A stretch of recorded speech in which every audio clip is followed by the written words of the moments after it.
बातें करते हम खेतों की और उसके रखवाली की, बाग बगीचा फल फूलों और फसलों की हरियाली की। हम बीजों की बातें करते उत्तम जल संसाधन की, हम तकनीकी बातें करते फसलों के उत्पादन की। हर किसान का सपना सच हो जीवन सुखद बनाने को, गाँव-गाँव के हर आंगन का प्यारा सा ये दर्शन। कृषि दर्शन, कृषि दर्शन, कृषि दर्शन, कृषि दर्शन, कृषि दर्शन, कृषि दर्शन, कृषि दर्शन, कृषि दर्शन।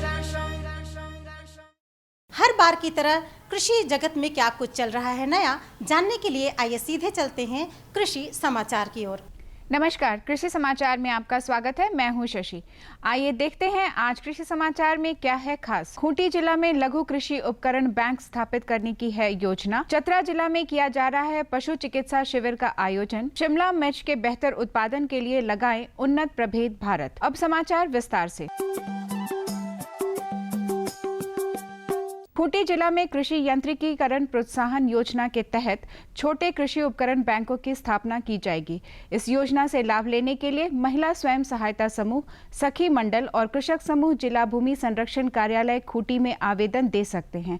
इसमें mini tractor, power tiller, reaper, कृषि प्रसंस्करण यंत्रों सहित अन्य सहायक कृषि यंत्रों की खरीद पर सरकार द्वारा 80% अनुदान की सुविधा उपलब्ध कराई जाएगी। चतरा जिला के सभी प्रखंडों के कुल 152 पंचायतों में 2 दिवसीय पशु चिकित्सा शिविर का आयोजन किया जा रहा है।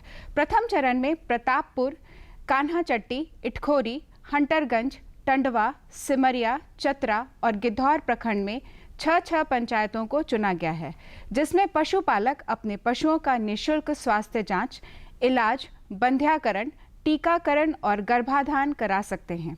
सभी पंचायतों के लिए अलग अलग तिथियां निर्धारित हैं। पशुपालक अपने पंचायत की तिथि पता करने इस पशु चिकित्सा शिविर का लाभ लें। स्वीट कॉर्न, बेबी कॉर्न और पॉपकॉर्न की खेती से अच्छी उपज लेने के लिए बेहतर उर्वरक प्रबंधन करें। इसके लिए अनुशंसित मात्रा में नाइट्रोजन, फास्फोरस और पोटास दें। नाइट्रोजन के लिए यूरिया, फास्फोरस के लिए स्फूर और पोटाश के लिए MOP का व्यवहार करें। स्वीट कॉर्न, पॉपकॉर्न से बेहतर उपज लेने के लिए पर्याप्त मात्रा में उर्वरकों की आवश्यकता होती है। किसान भाइयों, हम स्वीट कॉर्न, बेबी कॉर्न और पॉपकॉर्न की खेती करें तो 120 किलोग्राम नाइट्रोजन, 60 किलोग्राम फास्फोरस और 40 किलोग्राम पोटाश दें। नाइट्रोजन की 1/3 मात्रा बुआई के समय दें, बाकी 1/3 मात्रा बुआई के 30 दिन बाद और धन बाल लगाने के समय दें, जबकि फास्फोरस और पोटाश की पूरी मात्रा बुआई के समय दें। खेत की तैयारी में विशेष सावधानी रखना है कि ये हैवी फीडर है, इसको ज़्यादा से ज़्यादा हमें गोबर की खाद देना है, या जो हमें साथ में उसमें नाइट्रोजन, फास्फोरस, पोटास। नाइट्रोजन का 120 किलोग्राम प्रति हेक्टेयर, फास्फोरस जो है 60 किलोग्राम, पोटास जो है 40 किलोग्राम की दर से देंगे तो आपका काव बहुत अच्छे स्तर का, उम्दा स्तर का होगा। शिमला मिर्च के ग्रीष्मकालीन खेती के लिए फरवरी से फसल लगाने का काम शुरू कर सकते हैं। शिमला मिर्च के बेहतर उत्पादन के लिए सामान्य प्रभेदों में कैलिफोर्निया वंडर, येलो वंडर, अर्का मोहिनी और अर्का गौरव लगाएं, जबकि संकर प्रभेदों में भारत या इंद्रा लगा सकते हैं। शिमला मिर्च के सामान्य प्रभेद की बुआई में 800 ग्राम बीज और संकर प्रभेद की बुआई में 400 ग्राम बीज प्रति हेक्टेयर की दर से लगाएं। सामान्य प्रभेद की बुआई में कतारों और पौधों के बीच 45-45 सेंटीमीटर तथा संकर प्रभेद की बुआई में कतारों और पौधों के बीच 60-60 सेंटीमीटर की दूरी रखें। शिमला मिर्च के सामान्य प्रभेद कैलिफोर्निया वंडर, येलो वंडर, अर्का मोहिनी और अर्का गौरव की औसत उत्पादन क्षमता 250 क्विंटल प्रति हेक्टेयर है, जबकि संकर प्रभेद भारत और इंद्रा की औसत उत्पादन क्षमता 500 क्विंटल प्रति हेक्टेयर है। फिंगर वीडर एक ऐसा कृषि उपकरण है जो खरपतवार निकालने के काम में उपयोग किया जाता है। ये खासकर प्याज सहित सब्जी फसलों से खरपतवार निकालने में ज्यादा उपयोगी है। इसकी कार्य क्षमता 6 से 7 डिसमिल प्रतिदिन है। आज हम जानेंगे लतेदार सब्जी फसलों में कीट नियंत्रण के उपाय के बारे में। लतेदार सब्जी फसलों में वयस्क कीटों के रोकथाम के लिए खेत में जहरीला चारा डालें। प्रति एकड़ की दर से 1 किलोग्राम कोहड़ा को अच्छी तरह मसल दें। इसमें 100 ग्राम गुड़ और 10 मिलीलीटर मैलाथियन दवा मिलाकर जहरीला चारा तैयार करें और इसे खेत में 4 से 5 स्थान पर रख दें। एक फसल मौसम में 2 से 3 बार ये उपचार कर सकते हैं। और अब एक नजर राज्य के 5 प्रमुख शहरों के मौसम के मिजाज पर। आज राज्य के 5 प्रमुख अधिकतम और न्यूनतम तापमान कुछ इस प्रकार दर्ज किए गए। राज्य का अधिकतम तापमान 25 डिग्री सेल्सियस और न्यूनतम 24 डिग्री सेल्सियस। जमशेदपुर का अधिकतम तापमान 25 डिग्री सेल्सियस और न्यूनतम 15 डिग्री सेल्सियस। मेदिनीनगर का अधिकतम तापमान 41 डिग्री सेल्सियस और न्यूनतम 27 डिग्री सेल्सियस। देवघर का अधिकतम तापमान 26 डिग्री सेल्सियस और न्यूनतम 13 डिग्री सेल्सियस। धनबाद का अधिकतम तापमान 25 डिग्री सेल्सियस और न्यूनतम 14 डिग्री सेल्सियस दर्ज किया गया।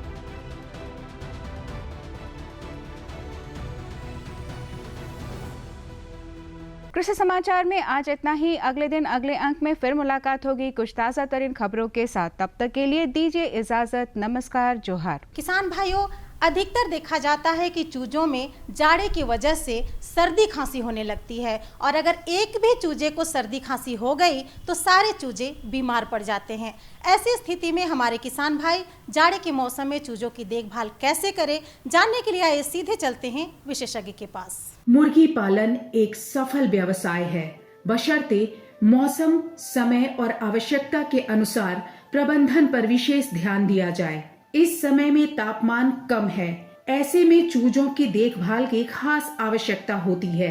जी हाँ, जैसा कि हम लोग सभी जानते हैं अभी ठंड का मौसम चल रहा है और जो किसान भाई मुर्गी का व्यापार कर रहे हैं, विशेष करके जो ब्रॉयलर फार्मिंग कर रहे हैं या लेयर फार्मिंग कर रहे हैं या उनके लिए भी जो डुअल पर्पस के बर्ड्स ले रहे हैं, उन सबों को जो डे ओल्ड चिक्स मतलब एक दिन का चूजा जो खरीद के लाते हैं, उन सबों को थोड़ी फार्म में लाने पर विशेष देखभाल की आवश्यकता पड़ती है, क्योंकि यह मौसम एक दिन के चूजा को सरवाइव करने के लिए बहुत सारी चीज़ों पर असर डालता है, जिससे हम किसान भाइयों को कई चीज़ों पर ध्यान देने की आवश्यकता पड़ती है। फार्म तैयार करते वक्त बिछावन के लिए लकड़ी के बुरादे अथवा चावल के भूसे का उपयोग करें। पशु चिकित्सक शुरुआती 2 दिनों तक बिछावन के ऊपर पेपर बिछाने की सलाह देते हैं। इससे तापमान नियंत्रण और दाना देने में भी सहूलियत होती है। अगर ये व्यवस्था हो चुकी है तो आप जैसे ही चूजा लाते हैं तो जिस स्थान को आप ब्रूडिंग के लिए निश्चित कर रखे हैं, उस स्थान में नीचे में जो बिछावन, आप जैसे हम लकड़ी के बुरादे भी यूज़ करते हैं, लकड़ी के बुरादे अगर नहीं मिलता है तो हम जो राइस मिल में जो हस्क मिलता है, जो भूसा जिसको जनरली कहते हैं, चावल के भूसा का भी हम लोग प्रयोग करते हैं। तो उस चावल के भूसे के ऊपर में शुरुआती 2 दिन तक हम लोग एक पेपर बिछाने की सलाह देते हैं। पेपर बिछाने से कई तरह के फ़ायदे होते हैं। जब हम ब्रूडिंग के लिए जाते हैं तो जो लाइट का हीट का एब्जॉर्प्शन होता है वो भूसे में कम से कम होता है और पेपर में पड़ने के कारण उसका लाइट रिफ्लेक्शन आता है, तो हमको हीट मैनेज करने में भी इसकी सुविधा होती है। ठंड के मौसम में ब्रूडिंग का खास महत्व है। इसके साथ ही ब्रूडर के आसपास टीन का गार्डरेल दें। 2 दिनों तक अपनी नजर बनाए रखें। इससे चूजों की बढ़कर और प्रतिक्षण क्षमता पर असर पड़ता है। इस स्थान को ब्रूडिंग के लिए चुन रखें, मतलब तापमान नियंत्रण के लिए जो जगह निर्धारित कर रखें, उसके किनारे किनारे गार्डरेल जरूर दें। गार्डरेल हम जैसे किसान भाई को देखते हैं कई जगह पे वो लोग लकड़ी के कुछ पटरे वगैरह या कूट का भी व्यवस्था करते हैं, पर ये आपके बहुत सहूलियत नहीं होता है। आपको चाहिए, हम लोग उसमें सलाह दें कि टीन के गार्डरेल का ही प्रयोग करें आप लोग। टीन का गार्डरेल देने से क्या होता है कि टेम्परेचर का एक्स्ट्रा एब्जॉर्प्शन नहीं हो पाता है। अगर आप कूट या लकड़ी वगैरह का गार्डरेल बनाते हैं काम चलाऊ में, तो आपके वहाँ जो हीट जनरेट करने के लिए जो बल्ब या हीटर या गैस ब्रूडर की व्यवस्था कर रखें, उसमें बहुत सारा हीट वहाँ के लिए एब्जॉर्ब भी हो जाता है। तो अगर आपको अच्छी समुचित ढंग से अगर कर रहे हैं व्यवस्था, तो आप निश्चित तौर पे किनारे किनारे जो गार्डरेल है वो टीन का ही बनाएं और जगह के अनुसार में आप देखें आपके कितनी जगह पर्याप्त है चूजा का, उसके हिसाब से लाइट की व्यवस्था करें। पशु चिकित्सक शुरुआती सप्ताह में 90 से 95 फ़ारेनहाइट तापमान रखने की सलाह देते हैं। अगर चूजे आपस में सटकर एक जगह जमा हो जा रहे हैं तो बल्बों की संख्या बढ़ा दें, अथवा चूजे ब्रॉडर से दूर आ रहे हैं तो तापमान घटा दें। तापमान नियंत्रण के कई थंब रूल होते हैं। ऐसे तो आप टेम्परेचर अगर 95 फर्स्ट दिन में आते हैं तो हम लोग 95 डिग्री फ़ारेनहाइट से शुरू करते हैं, और 95 डिग्री शुरू होने के बाद प्रतिदिन तापमान हम प्रतिदिन है, प्रति वीक में कहें तो 5 डिग्री फ़ारेनहाइट हम लोग उसको नीचे करने की सलाह देते हैं। तो प्रथम सप्ताह में आप जो चूजे का ब्रूडिंग तापमान रखें वो 90 से 90 मतलब 90 टू 95 डिग्री फ़ारेनहाइट रखें तो ये अच्छा होता है। इसमें एक बहुत ही आसान तरीका है जिससे आप जांच सकते हैं कि आपके जो चूजे हैं उसके आसपास का तापमान सही है कि नहीं। अगर आप बल्ब यूज़ कर रहे हैं तो देखेंगे, या बल्ब या गैस हीटर यूज़ कर रहे हैं या इलेक्ट्रिक हीटर यूज़ कर रहे हैं, तो हीटर जहाँ पे आप जो हीट का सोर्स है उसके आसपास में चूजे अगर बहुत ज़्यादा संख्या में जमा हो रहे हैं तो आप समझिए आपके जो ब्रूडिंग एरिया है वहाँ पे तापमान कम है थोड़ी, तो आप वहाँ पे तापमान बढ़ाने की कोशिश करें। अगर हीटर है तो वहाँ से रेगुलेटर के द्वारा हीटर को मैंने तेज़ करें। बल्ब है तो बल्ब की संख्या बढ़ा सकते हैं, या फिर बल्ब को आप ऊपर नीचे कर सकते हैं। इन सब स्थिति में देखते हुए आप तापमान नियंत्रित आसानी से कर सकते हैं। मुर्गियों के भोजन को 4 हिस्सों में बांटा जाता है जिसमें प्रोटीन की मात्रा ज्यादा हो। शुरुआती भोजन ही चूजों की बढ़वार रोग प्रतिरक्षण क्षमता को निर्धारित करता है। खाने में भी थोड़ा सा, आहार में भी आप शुरू में इसमें प्री स्टार्टर का दें। प्री स्टार्टर का प्रयोग आजकल ऐसे 3-4 भागों में हम लोग उसको बांटते हैं, प्री स्टार्टर, स्टार्टर और ग्रोअर, फिर फिनिशर में। और अगर आपको ब्रॉयलर रखे हुए हैं तो आप प्री स्टार्टर और स्टार्टर में भी चूजे को निकाल सकते हैं, आपके उतने दिनों तक आते हैं। शुरुआती समय में कहने का मतलब है कि शुरुआती समय के जो फीड होते हैं उसमें प्रोटीन की मात्रा अधिक होती है जो कि शरीर बढ़ोतरी के लिए बहुत ही अच्छा होता है। जैसे जैसे आपके चूज़ों का वेट बढ़ता है या दिन बढ़ते जाता है तो वहाँ से हम लोग उसको सलाह देते हैं कि कम प्रोटीनस फीड को खिलाया जाए। और अभी अगर ठंड की मात्रा मतलब ठंड अधिक गिर जाता है, ठंड जैसे 4 डिग्री 5 डिग्री तक नीचे आती है, तो आप अपने जो रेडीमेड फीड है उसके साथ साथ कुछ मकई के दर्रा भी आप शाम के समय में प्रयोग कर सकते हैं, जिससे उसको जो टेम्परेचर गिरावट होती है उसका शरीर को लड़ने में ये थोड़ी सहायक होती है। चूजों को प्रथम दिन में 1B का वैक्सीन दिलवाएं, 3 से 5 दिन में रानी खेप का पहला और 20 से 21 दिन में दूसरा डोज दें। तो वैक्सीनेशन ऐसे आप शुरू दिन में एक जो जिस दिन आप लाते हैं चूजा वहाँ पे मैरेक्स का वैक्सीनेशन किया हुआ रहता है, तो आप मैरेक्स की वैक्सीनेशन की ज़रूरत नहीं पड़ती है। अगर आपके पास लेयर चूजे पाल रहे हैं तो शुरुआती दिनों में आप आईवी का वैक्सीन करें, फर्स्ट डे में आईवी कर सकते हैं।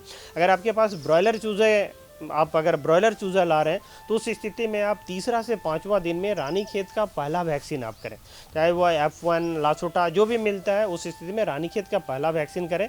उसके बाद उसी वैक्सीन का मतलब उसी रोग से बूस्टर करने के लिए उसी रोग का आप 20 से 21 दिन में रानीखेत का दूसरा वैक्सीन आप कर सकते हैं।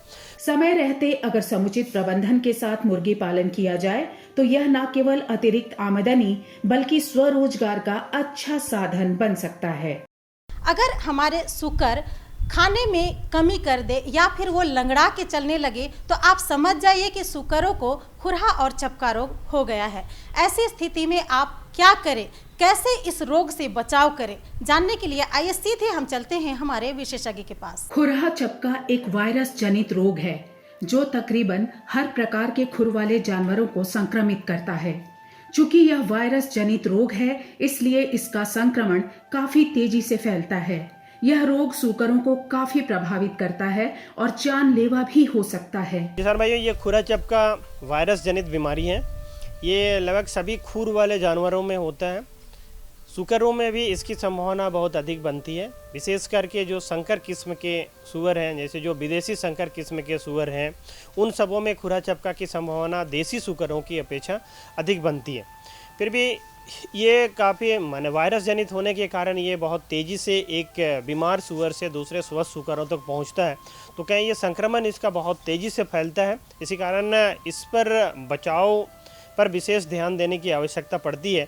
तो उससे पहले मैं आपको कुछ चीज़ों पर विशेष ध्यान, इसमें जैसे होता क्या कि खुरा चपका ऐसे तो सभी उम्र के सूअरों को प्रभावित करता है, पर जो कम उम्र के सुअर होते हैं उन सबों में इसके जो संक्रमण की संभावना है वो अधिक होती है। इसी कारण कम उम्र के सुकरों में इस रोग से बचाव तथा इसके उपचार के प्रति विशेष ध्यान देने की आवश्यकता भी पड़ती है, क्योंकि उन्हीं सबों में इसकी जो मॉर्टिलिटी रेट है, माने मृत्यु दर है, वो भी अधिक होती है। किसान भाइयों, मिला जुला के कहें तो हमको सभी उम्र के, सभी नस्ल के सुकरों में इसकी संभावना होती है और सभी को समान रूप से देखभाल की, इस रोग से बचाव तथा देखभाल की आवश्यकता पड़ती है। खुरहा चपका रोग के संक्रमण को इसके लक्षणों से पहचाना जा सकता है। जो सुकर इस रोग से प्रभावित होते हैं उनमें शुरुआती समय में तेज बुखार और कपकपी होता है। ये वायरस जनित बीमारी होती है तो इसके लक्षण भी जितने जो वायरस जनित बीमारी होते हैं उसी तरह से लक्षण शुरुआती समय में दिखाई पड़ते हैं। तो कुछ लक्षण इसके जो होते हैं जो खास है, जो इस बीमारी को पहचानने में आपको सहायक सिद्ध हुए। जैसे शुरुआती समय में देखेंगे बहुत तेज बुखार रहता है, बुखार रहने के 105 डिग्री 6 डिग्री फ़ारेनहाइट तक इसकी बुखार जाती है, जिसके कारण सुकरों का जो शरीर है वो थरथराने लगता है, कंपकपी जैसा होने लगता है, शरीर के जो रोए हैं वो खड़े हो जाते हैं, खाना पीना काफ़ी कम कर देते हैं, एक किनारे में बैठा रहना पसंद करते हैं, मुंह से थोड़ा थोड़ा लार टपकना शुरू होता है, मुंह के अंदर के भागों में आप देखेंगे तो लाल रंग के छाले दिखाई पड़ते हैं, कभी कभी ये जीभ में भी छाले दिखाई पड़ते हैं। और जो दूध पिलाने वाली सुकरियाँ हैं या जो मादा सुकरियाँ हैं उनके थन के आसपास में भी छोटे छोटे फफोले दिखाई पड़ते हैं। इसके अलावा मुंह के किनारे किनारे भी छोटे छोटे फफोले दिखाई पड़ते हैं। विशेष पहचान आपको खुरा के बीच से मिलेगी। खुरा के बीच में अगर आप देखेंगे तो खुर के बीच में जो मांस होता है वहाँ पर कुछ घाव जैसे बनना शुरू होते हैं। उसके खुरा के किनारे किनारे का जो भाग आप देखेंगे वहाँ पे लाल रंग का मैंने एक थोड़ा बदलाव होगा, जैसे लगे कि वैस्कुलरिटी ज़्यादा है, वहाँ पे रक्त संचार ज़्यादा है और थोड़ी सूजन दिखाई पड़ेगी। खुरहा चपका से बचाव के लिए कई तरह की दवाइयाँ सुकरों को दी जा सकती हैं, लेकिन खाने के लिए दी जाने वाली दवाइयों से ज्यादा सुकरों की देखभाल पर विशेष ध्यान दें। खुरों को नियमित रूप से एंटीसेप्टिक से साफ करें, इससे कीड़ा पड़ने की संभावना कम हो जाती है। उपचार के ये पे देखें तो ये चूँकि वायरस जनित होता है, इसी कारण एंटीबायोटिक का बहुत ज़्यादा उपयोग करने पर भी बहुत अच्छा असर मिले इसकी उम्मीद थोड़ी सी कम होती है। तो आप जितनी अच्छी तरह से देखभाल करें आपकी सुकरियाँ उतनी जल्दी ठीक हो सकती हैं। तो आप खुरों का नियमित रूप से ड्रेसिंग करें, मतलब कहने का मतलब अच्छी तरह से साफ़ करें घावों को। सुबह शाम अगर साफ़ करते हैं कोई भी एंटीसेप्टिक का घोल से आप सुबह शाम उसको साफ़ करें। जैसे सस्ते एंटीबायोटिक में लाल पोटास का उपयोग कर सकते हैं या पॉविडिन आयोडीन का यूज़ कर सकते हैं। इन सबों के घोल बनाकर आप सुबह शाम जो खुरे के घाव हैं उन सबों को अगर धोते हैं तो घावों में कीड़ा पनपने की जो संभावना है ये काफ़ी कम हो जाती है, क्योंकि कीड़ा पनपने पर आपके जो खुरा चपका से ग्रसित सुकरियों को उभरने में और ज़्यादा समय लेता है। इस रोग से बचाने के लिए समय पर टीकाकरण अवश्य कराएं। यह टीकाकरण 6 महीने के अंतराल में यानी साल में 2 बार अवश्य कराएं। मादा सुकर प्रसव के अंतिम चरण में हो तो पशु चिकित्सक टीका नहीं दिलवाने की सलाह देते हैं, इसलिए समय रहते ही खुरहा चपका का टीकाकरण अवश्य कराएं। खुरा चपका की बीमारी से बचाव के लिए आप अपने सभी सुकरों को 3 महीना के उम्र के बाद, जैसे ही आपके छौने दूध छोड़ते हैं, जैसे हम 50 से 60 दिन के बीच में उसको बिलगाव करते हैं, तो बिलगाव के बाद जितने छौने होते हैं उन सबों को आप वैक्सीनेशन कर सकते हैं। वैक्सीनेशन खुरा चपका का वैक्सीनेशन हम 6 महीना के अंतराल पर देते हैं। इतना मतलब है कि साल में आप इसको 2 बार दें और खुरा चपका पूरी तरह से सेफ रहती है। इसी कारण खुरा चपका का वैक्सीन आप प्रेग्नेंट सुकरों को, जो गर्भवती सुकरियाँ हैं उन सबों को भी दे सकते हैं। लेकिन फिर भी जो लास्ट ट्राइमेस्टर मतलब 3 महीना से बाद में जा रहे हैं, 3 महीना से ऊपर के जा रहे हैं, 90 डेज के आगे जा रहे हैं, तो उन सबों को आप वैक्सीन ना दें तो अच्छा रहता है। हालांकि यह वायरस जनित रोग है, फिर भी इससे मनुष्य संक्रमित नहीं होता है। सावधानी पूर्वक देखभाल से सुकरों को इस रोग से बचाया जा सकता है। जी किसान भाई, इससे ये जो वायरस रोग है ये कम्युनिकेबल मतलब जूनोटिक नहीं है, ये जो मनुष्य पर आने की इसकी संभावना बिल्कुल नहीं है। इसी कारण आपको उसके प्रति डरने की कोई आवश्यकता नहीं है। आप उन सुकरों के निसंकोच सेवा कर सकते हैं और जितने अच्छी तरह से आप उनको सेवा पे माने जो ग्रसित सुकरों में हैं उनको जितने अच्छी तरह से देखभाल करें, ये उतने जल्दी इस बीमारी से उभर के बाहर आते हैं। तो ये थी हमारी आज की जानकारी। हमारी जानकारी आपको कैसी लगी आप हमारे हम इस पते पर लिख सकते हैं। फटाफट कागज कलम उठाइए और हमारा पता नोट कर लीजिए। हमारा पता है कार्यक्रम कृषि दर्शन, कृषि प्रकोष्ठ द्वारा केंद्र निदेशक, दूरदर्शन केंद्र, रातू रोड, रांची। पिन संख्या है 834001। और अगर हमारा ये कार्यक्रम आप अपने मोबाइल पे देखना चाहते हैं तो आपको कुछ नहीं करना है, सीधे YouTube में आपको कनेक्ट हो जाना है और कृषि दर्शन रांची टाइप करना है और आपका हर दिन का एपिसोड आपके सामने होगा। आप फेसबुक पे भी हमसे जुड़ सकते हैं। तो जाते जाते अब हमारे और हमारी पूरी टीम को यहीं पे दीजिए विदा। फिर मिलेंगे, तब तक के लिए नमस्कार।